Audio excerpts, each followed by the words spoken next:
We remain steadfast in our commitment in delivering local news that matters, stories that inspire, enriching the lives of Filipinos in the Philippines and across the globe. This is your GMA Regional TV. Buong puso para sa Pilipino. Narito na ang pinakamalalaking balita ngayong Biyernes. Exclusive! Barangay Kagawad na suspect sa pagpatay sa 51 anyos na babae sa Lipa City, arestado. Sunog sumiklab sa talahiban sa Lemery, Batangas. Ilang creek sa Batangas City natuyo dahil sa mainit na panahon. Paglilinis sa mga creek at kanal, isinasagawa na habang wala pang pag-ulan. Mahigit 30 lifeguards sa Calatagan, Batangas sumailalim sa pagsasanay bilang paghahanda sa inaasahang pagdagsa ng mga turista sa darating na Holy Week.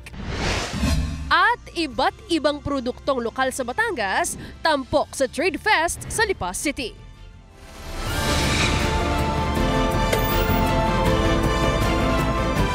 Ito ang GMA Regional TV, Balitang Southern Tagalog.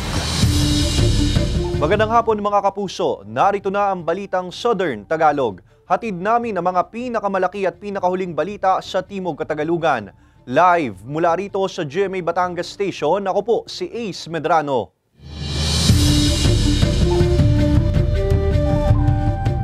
Naaresto na ang Barangay Kagawad na sospek sa pagpatay sa 51 anyos na babae sa Lipa City. Ang baril na hinihinalang ginamit sa pagpaslang na-recover ng otoridad. May exclusive report si Denise Abante. Hawak na ng pulisya ang 51 anyos na Barangay Kagawad ng Barangay Pag-Ulingin East sa Lipa City matapos ang isinagawang joint follow-up operation kahapon ng Lipa City Component Police Station, SWAT at Intelligence Unit ng Lipa City Police. Ang Barangay Kagawad ang itinuturong bumaril sa 51 anyos na babae na naglalakad lamang sa bahagi ng Barangay Pag-Ulingin West sa kaparehong lungsod noong Sabado. Sa pool sa CCTV ang pamamaril hanggang sa pagtakas ng suspect sakay ng isang e-bike. Malaking tulong po yung binigay na information sa atin ng ating confidential informant na yun nga po na cited doon yung ating suspect. So upon receiving nga po ng report, immediately nagkanda kami na follow-up operation dito sa ating suspect na yun nga nag-lead sa pagka-aresto niya doon sa bahay ng isa sa kanyang mga kapatid. Na-recover sa suspect ang isang kalibre 45 na baril na may lamang magazine at kargado ng 3 bala. Bigo umanong makapagpakita ng kaukulang dokumento ng barilang suspect kaya nahaharap din siya sa paglabag sa Republic Act 10591 o ang Comprehensive Firearms and Ammunition Regulation Act. Tumanggi ng magbigay ng pahayag sa harap ng kamera ang suspect pero aniya, nagsisisi siya sa nagawang krimen. Ipinahiram lang din daw sa kanya ng isang kaibigan ang naturang baril ngunit ayon sa pulisya, Ine-expect po namin na yun na talaga yung ginamit niya sa pagpatay doon sa ating victim. At yun naman po ay inamin na rin ng ating suspect. Ayon lang din sa kanya ma'am, kumbaga nagpatong-patong na lang din daw yung mga sumbong sa kanya kasi considering na yun nga daw pong victim is parang may mga sinasite doon na mga may hinahanap daw siyang bahay ng mga may kaya. So inaisip nila na baka daw yun ay may plano ng pangluloob. Sinisika pa ng GMA Regional TV Balitang Southern Tagalog na mahinga ng pahayag ang pamilya ng biktima hinggil sa pagka-aresto sa suspect. Kasama si J. Arman Hares, Denise Abante. Balitang Southern Tagalog. Sumiklab ang sunog o grass fire sa isang talahiban sa Lemery, Batangas. Ang detalye sa report ni Paul Hernandez. Kung titingnan, aakalaing mga bahay ang tinutupok ng apoy. Pero grass fire ito na sumiklab pasado alas 11 kagabi.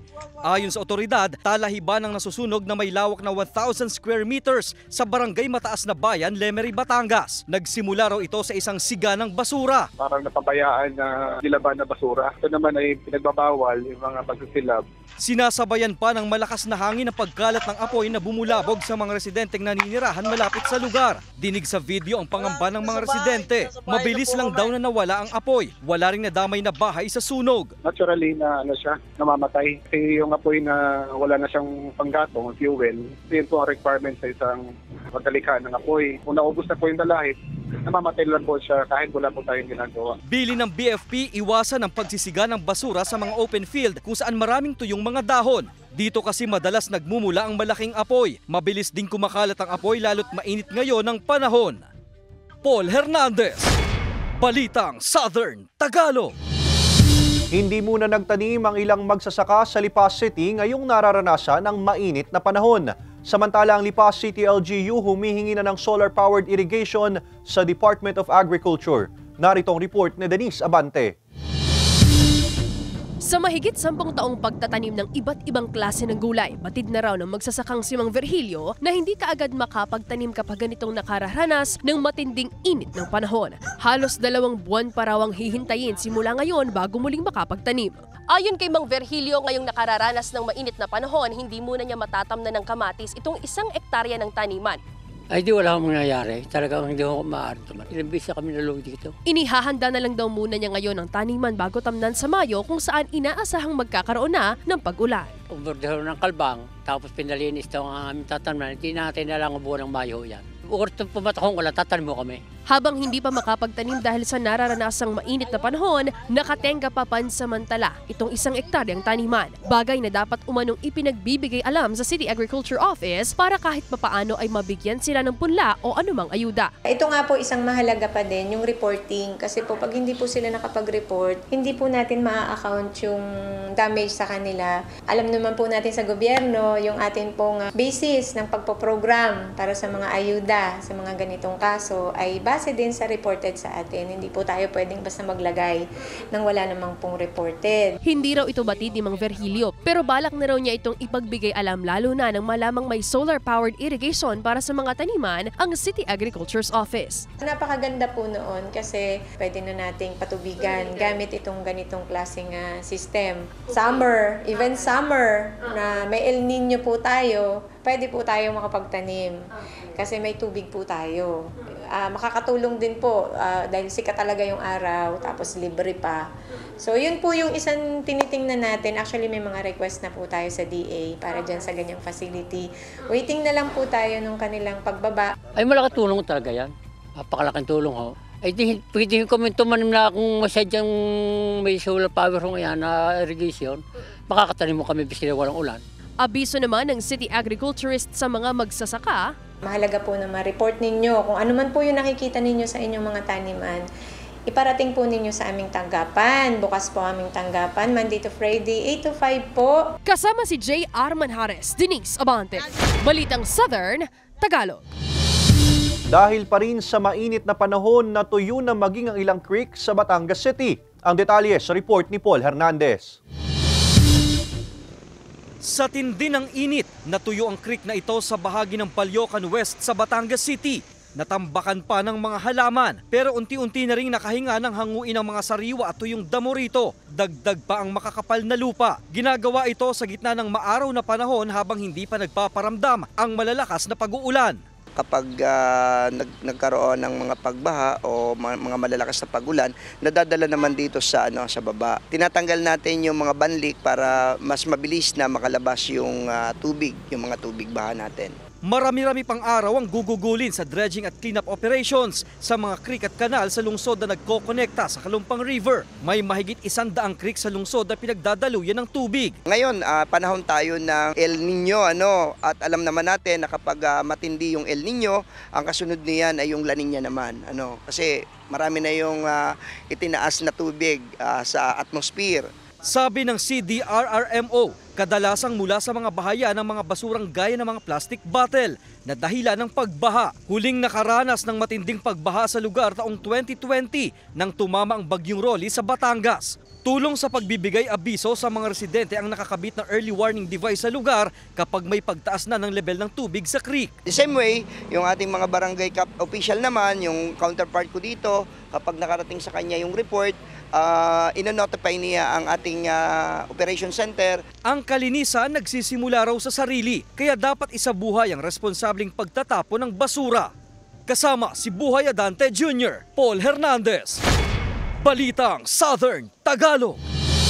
Mga kapuso, posibleng muling magpatupad ng rollback sa presyo ng ilang produktong petrolyo sa susunod na linggo.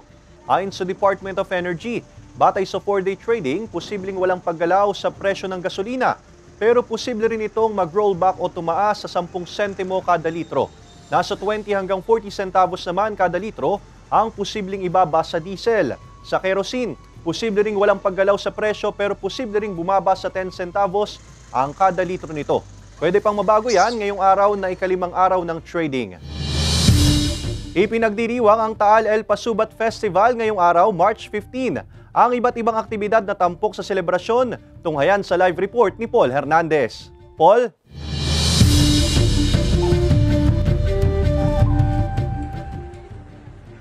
Yes, Ace, hapon na nga pero mataas pa rin yung energy sa selebrasyon ng El Pasubat 2024 dito sa tinaguriang heritage town na Taal, Batangas.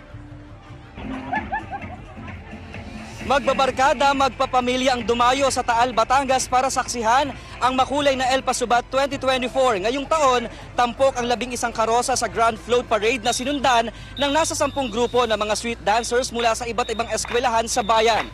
All smiles ang lahat sa kanilang pagparada at performances. Sulit ang pag-aabang ng mga manonood sa kani-kanilang pambatong eskwelahan. Binibigyang pagkilala ng selebrasyon ng iba't ibang produkto sa bayan na talaga namang tatak-taal gaya na lamang ng empanada, longganisa, panutsa, suman, barong Tagalog at ang binabalik-balikang tapa. Bahagi rin ng El Pasubat sa pagdiriwang ng 451st founding anniversary ng Bayan ng Taal. Hanggang Linggo ang selebrasyon ng El Pasubat sa makasaysayang Taal, Batangas. Marami pang pwedeng gawin dito sa weekend gaya na lamang ng pagbisita sa mga ancestral house. Mabubusog sa panonood ng culinary exhibition. May trade fair, bubuhayin din ang balagtasan, gayon din ang palengke King and Queen. Ace, anumang oras mula ngayon ay sisimula na yung street dance competition dito sa plaza. Sa kasalukuyan, abang-abang muna yung mga manonood dito sa harap ng simbahan na Taal Basilica. Sa ngayon, maaliwalas naman yung panahon, walang pag-ambon na nararanasan. At habang naghihintay, food trip muna yung pinagkakaabalahan ng marami. At yan muna ang latest mula rito sa Taal, Batangas. Happy weekend, Ace! Maraming salamat, Paul Hernandez. Mga kapuso, sa Linggo, March 17, mawawala ng supply ng kuryente ang ilang barangay sa lungsod ng Tanawan, lungsod ng Lipa at bayan ng Balete, Batangas. Simula alas 6 ng umaga hanggang alas 9 ng umaga, bunsod ng koreksyon ng critical hotspot sa Santo Tomas, Malvar, 69 kV line.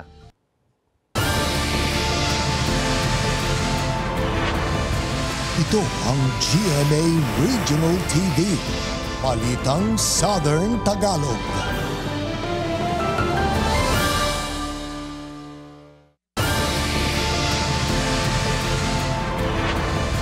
Ito ang GMA Regional TV. Balitang Southern Tagalog.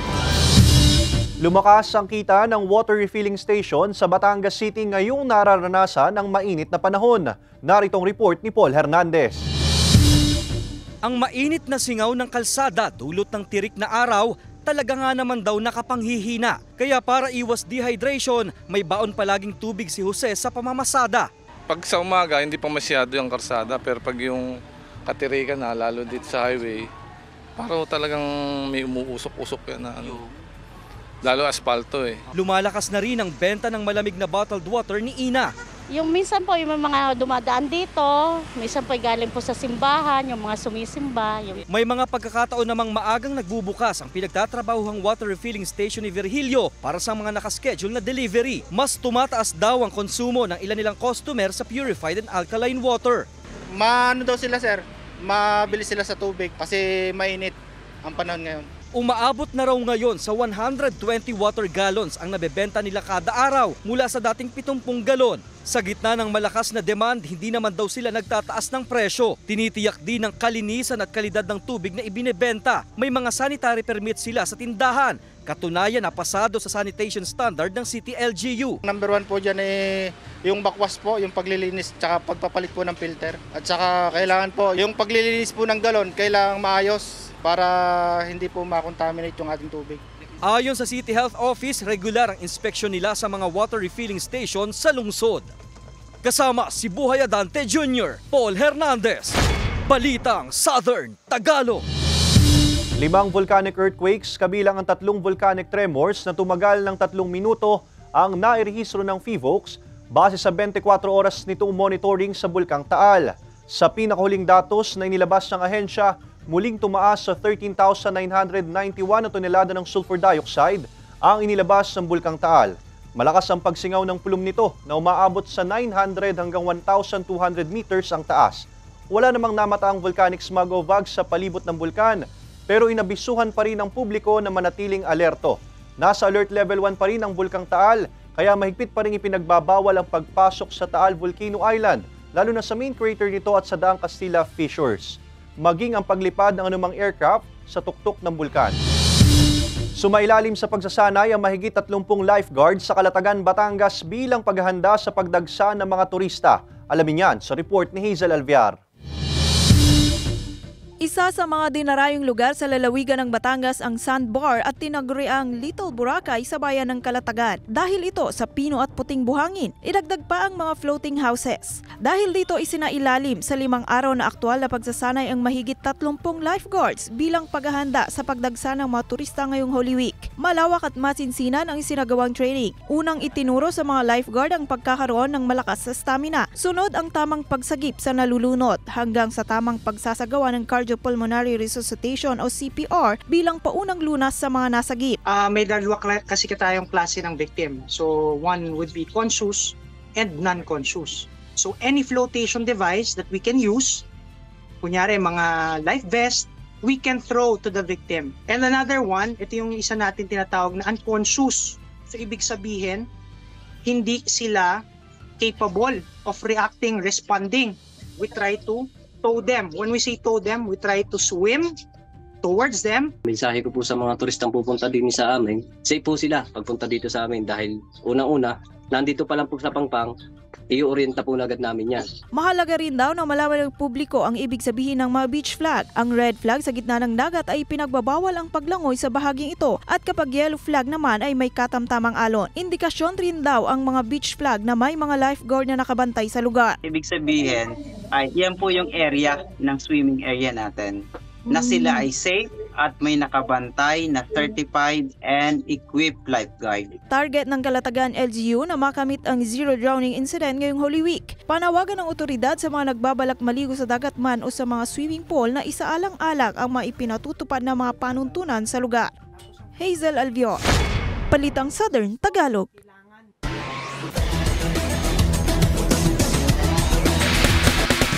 Magtutuos na sa hardcourt ang Letran Squires at Perpetual Junior Altas para sa NCAA Season 99 Juniors Basketball Tournament Finals. Magsisimula yan bukas, March 16. Defending champions ang Squires. Bit-bit daw nila sa finals ang kanilang championship experience at fighting spirit. Habang ang Junior Altas naman, first time makapasok ng Final Four sa loob ng 14 na taon. Sila ang top seed sa standings ng elimination round ngayong season. Mapapanood ang Game 1 alas 9:30 ng umaga bukas sa GTV.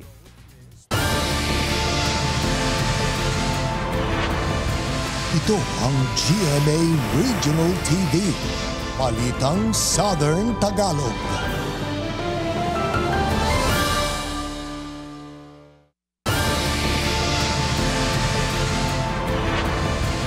Ito ang GMA Regional TV. Balitang Southern Tagalog. Sugatan ng 13 anyos na lalaki mula San Juan, Batangas matapos sumemplang ng bumangga ang minamanehong motorsiklo sa sinusundan nitong kotse sa Barangay Kalubkub 2 sa parehong bayan kahapon ng hapon. Sa imbestigasyon ng pulisya, tatabisa na sa gilid ng kalsada ang kotse nang biglang bumangga ang motorsiklo sa likurang bahagi ng sasakyan. Sugat sa magkabilang tuhod ang tinamo ng menor de edad. Ayon sa pulisya, walang kaukulang dokumento o motorsiklo. Nagkasundo na raw ang kaanak ng menor de edad at may-ari ng nabanggang sasakyan.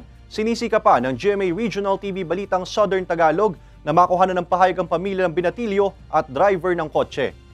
Ito ay 13 years old na maputong bata. Paalala po natin sa mga magulang na may obligasyon dito sa bata ay huwag po nating hayaan na mga bata ay magmaneho ng sasakyan dahil wala pa sa kanila yung tamang kaisipan at saka tamang training para po sila ay magmaneho.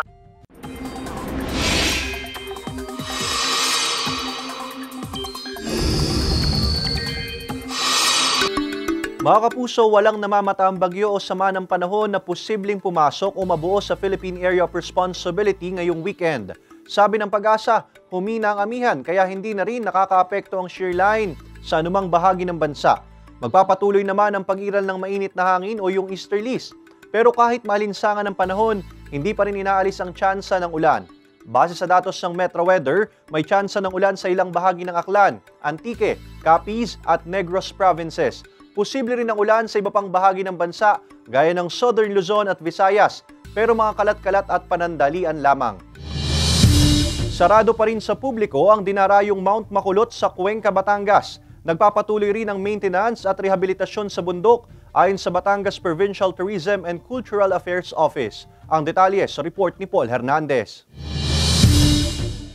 Kung ang ilang lugar sa Batangas ay bukas na para sa mga turista ngayong papalapitang bakasyon, nananatili pa ring sarado ang Mount Makulot sa bayan ng Cuenca, Batangas. Sikat pa naman itong puntahan ng mga mountaineer lalo ngayong magmamahal na araw. 2020 nang isara ang Mount Makulot nang pumutok ang Bulkang Taal hanggang hindi na napahintulutang paakyatan sa publiko nang tumama ng COVID-19 pandemic. Sa anunsyo ng lokal na pamahalaan ng Cuenca, Batangas, nananatili itong sarado. Ayon sa Provincial Tourism and Cultural Affairs Office ng Batangas, may guidelines daw na binubuo ang lokal na pamahalaan. Kung kinakailangan ng certain fee, ito ay inaaral pa ng ating LGU. So aabangan muna ng ating mga suking hikers ang Mount Makulot. Walang naibigay na petsa kung kailan muli ito magbubukas sa publiko. Pero aasahan naman daw na muli itong may enjoy ng mga mountaineer. Habang sarado, may mga alternatibo naman daw na pasyalan sa lugar gaya ng Lumampaw View Deck kung saan overlooking ang lawa ng Taal. Marami naman po tayong mga bundok pa dito na pwedeng puntahan. Basta lagi lang po mag-iingat. Samantala, inaasahang papalo sa mahigit 2 milyong turista ang papasok sa lalawigan ng Batangas sa papalapit na bakasyon. Comparing from last year na we had around 1.4 million during the Holy Week. So ngayon we are expecting at least a 50% growth or increase. Paalala sa mga mamamasyal, maging responsableng turista. Dapat daw na panatilihin ang kalinisan sa lugar na pinupuntahan. Kasama si Buhay Adante Jr., Paul Hernandez, Balitang Southern Tagalog. Sumalang na si Glyza De Castro sa taping ng Encantadia Chronicles Sangre. Samantala, gaganap si Max Collins bilang kontrabida sa upcoming series na may Guardian Alien. Narito ang report ni Hazel Alviar. Magbabalik si Glyza De Castro bilang Sangre Prena sa Encantadia Chronicles Sangre. Sumalang na rin ang aktres sa taping at masaya raw siya na muling makatrabaho ang direktor nito na si Mark Reyes. Bukod kay Glyza, magbabalik din sa bigating telefantasya sina Sanya Lopez bilang Danaya, Kylie Padilla bilang Amihan, Gabby Garcia bilang Alena at Rocco Nacino bilang Akil. Excited na si kapuso actress Max Collins sa kanyang role sa upcoming primetime series sa may Guardian Alien. Sa unang pagkakataon ay gaganap siya bilang kontrabida sa serye. Na-enjoy raw niya ang pagbibigay buhay sa kanyang karakter at masayang experience daw na makatrabaho niya ang kapuso primetime queen na si Marian Rivera. Samantala, bilang pagsisimula sa month-long celebration ng All Out Sundays, magkakaroon ng showdown sa Summerverse Saya ang Ayos Barkada. Nahati sa 4 na team ang mga host na magpe-perform ng production number nila na sila mismo ang nag-choreograph. Abangan yan sa Linggo, March 17 simula alas 12 ng tanghali. Hazel Alviar, Balitang Southern Tagalog. Tampok ang iba't ibang lokal na produkto sa Trade Fest sa Lipa City. Silipin yan sa report ni Denise Abante. Makulay at masigla. Ganyan inumpisahan ng Trade Fest 2024 sa lungsod ng Lipa sa bahagi ng Manila Batangas Diversion Road.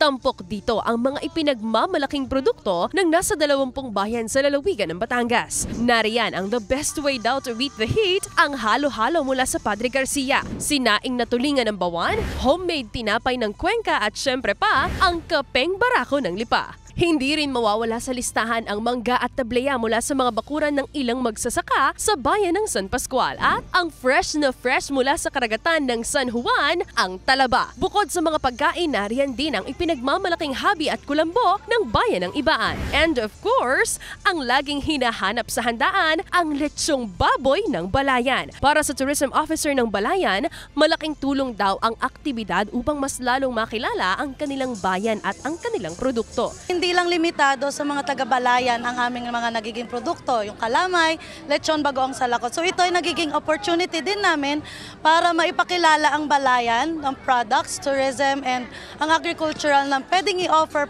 ng balayan. Unti-unti na rin ang pagdagsa ng ilang mga residente na dumayo pa mula sa iba't ibang bayan sa lalawigan, gaya na lamang ni Gillette at ng kanyang kasintahan. Gusto rin daw kasi nilang mahatimusan ang ilan sa mga pagkain mula pa sa ibang bayan sa Batangas. Mahilig din po. Kagaya po ng sa mga lomi po dito sa Batangas. Sana po taon-taon. Para po masaya po dito sa amin. Kasama si J. Armanhares, Denise Abante, Balitang Southern Tagalog. Samantala, mapapanood niyo po ang episode na ito at iba pa ang pinakahuling lokal na balita sa official website ng GMA Regional TV, www.gmaregionaltv.com. Pwede rin kayong bumisita sa aming official YouTube channel, GMA Regional TV, at i-click ang subscribe button para sa pinakamainit na balita mula sa rehiyon. Dahil sa GMA Regional TV, local news matters. At iyan ang mga pinakamalaki at pinakahuling balita sa Timog Katagalugan. Maraming salamat sa pagsama sa amin, pati na mga kapuso sa ibang bansa na tumutok sa mga balita sa rehiyon. Kami, ang GMA Regional TV Balitang Southern Tagalog, buong puwersa para sa mas malaking misyon at mas malawak na paglilingkod sa bayan.